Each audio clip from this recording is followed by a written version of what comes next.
ಆತ್ಮೀಯ ವಿದ್ಯಾರ್ಥಿಗಳೇ, ಇಂದಿನ ದಿನ ನಾವು 7ನೇ ತರಗತಿಯ ಸಮಾಜ ವಿಜ್ಞಾನ ವಿಷಯದ 2ನೇ ಅಧ್ಯಾಯವಾದ ಮಧ್ಯಯುಗದ ಯುರೋಪ್ ಎಂಬ ಪಾಠದಲ್ಲಿ ಮುದ್ರಣ ಯಂತ್ರ ಎಂಬ ವಿಷಯದ ಕುರಿತು ತಿಳಿದುಕೊಳ್ಳೋಣ.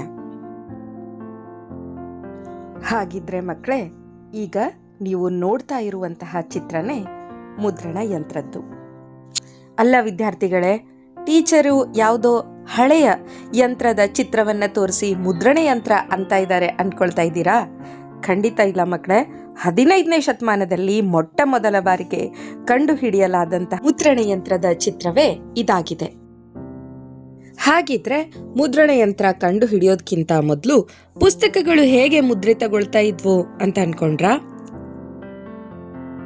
ಮುದ್ರಣ ಯಂತ್ರ ಕಂಡು ಹಿಡಿಯೋದಕ್ಕಿಂತ ಮೊದಲು ಕೈ ಬರಹದಲ್ಲಿ ಬರೆದೇ ಪುಸ್ತಕಗಳನ್ನ ಸಿದ್ಧಪಡಿಸಲಾಗ್ತಾ ಇತ್ತು. ಆದುದರಿಂದ ಹಿಂದೆ ಒಬ್ಬನಿಗೆ 1 ವರ್ಷದಲ್ಲಿ ಕೇವಲ 2 ಪುಸ್ತಕಗಳ ಪ್ರತಿಯನ್ನು ಮಾಡಲು ಮಾತ್ರ ಸಾಧ್ಯವಾಗುತ್ತಿತ್ತು.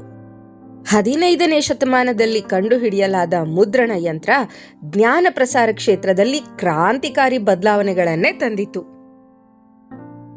ಮುದ್ರಣ ಯಂತ್ರದ ಸಹಾಯದಿಂದ ಒಂದೇ ವರ್ಷದಲ್ಲಿ ಪುಸ್ತಕವೊಂದರ 24,000 ಪ್ರತಿಗಳನ್ನು ಮುದ್ರಿಸಬಹುದಾಗಿತ್ತು.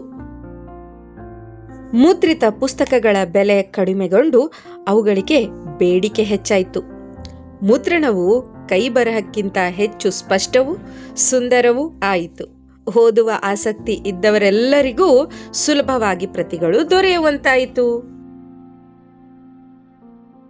ಸಾಮಾನ್ಯ ಶಕೆ 1450ರ ಸುಮಾರಿಗೆ ಜರ್ಮನಿಯ ಜಾನ್ ಗುಟೆನ್ಬರ್ಗ್ ಎಂಬುವನು ಮೇಯಿನ್ಸ್ ಎಂಬ ಪಟ್ಟಣದಲ್ಲಿರುವ ತನ್ನ ಮುದ್ರಣಾಲಯದಲ್ಲಿ ಚಲಿಸುವ ಅಚ್ಚಿನ ಮೊಳೆಗಳನ್ನು ಬಳಸಿದನು. ಇದಕ್ಕೆ ಮೊದಲು ಪಡಿಯಚ್ಚಿಗಳನ್ನು ಅಂದರೆ ಬ್ಲಾಕ್ಸ್ ಉಪಯೋಗಿಸಲಾಗುತ್ತಿತ್ತು. ಹೊಸ ತಂತ್ರಜ್ಞಾನ ಮಿಂಚಿನ ವೇಗದಲ್ಲಿ ಇಡೀ ಯುರೋಪಿನಲ್ಲಿಯೇ ಹಬ್ಬಿತು. ಇದನ್ನು ಎಲ್ಲ ವಿದ್ವಾಂಸರು, ಪೋಪರು ಸಹಿತ ಸ್ವಾಗತಿಸಿದರು. ವಿಲಿಯಂ ಕ್ಯಾಕ್ಸ್ಟನ್ ಎಂಬುವನು ಸಾಮಾನ್ಯ ಶಕೆ 1477ರಲ್ಲಿ ಇಂಗ್ಲೆಂಡಿನಲ್ಲಿ ಸುಧಾರಿತ ಮುದ್ರಣ ಯಂತ್ರವನ್ನು ಸ್ಥಾಪಿಸಿದನು. ಆತ್ಮೀಯ ವಿದ್ಯಾರ್ಥಿಗಳೇ, 15ನೇ ಶತಮಾನದಲ್ಲಿಯೇ ಜಾನ್ ಗುಟೆನ್ಬರ್ಗ್ ಮುದ್ರಣ ಯಂತ್ರವನ್ನು ಕಂಡು ಹಿಡಿದಿದ್ದರಿಂದ ತಾನೇ ಕಾಲಾಂತರದಲ್ಲಿ ಪುಸ್ತಕಗಳು ಮುದ್ರಿತಗೊಂಡು ಎಲ್ಲರೂ ಪುಸ್ತಕಗಳನ್ನು ಓದುವಂತಾಯಿತು. ಎಲ್ಲರೂ ಓದೋದಕ್ಕೆ, ಬರೆಯೋದಕ್ಕೆ ಕಲಿಯೋದು ಸಾಧ್ಯವಾಯಿತು. ಮತ್ತು ನಿಮ್ಮೆಲ್ಲರಿಗೂ ಸಹಿತ ಇವತ್ತು ಕರ್ನಾಟಕ ಸರ್ಕಾರದ ಅಡಿಯಲ್ಲಿ ಉಚಿತ ಪಠ್ಯ ಪುಸ್ತಕಗಳನ್ನು ಕೊಟ್ಟು ನಿಮ್ಮೆಲ್ಲರನ್ನು ಬುದ್ಧಿವಂತರನ್ನಾಗಿ ಮಾಡೋದಕ್ಕೆ ಸರ್ಕಾರ ಕೂಡ ಪ್ರಯತ್ನ ಮಾಡೋದಕ್ಕೆ ಸಾಧ್ಯ ಆಯಿತು ಅಲ್ಲ ಮಕ್ಕಳೇ?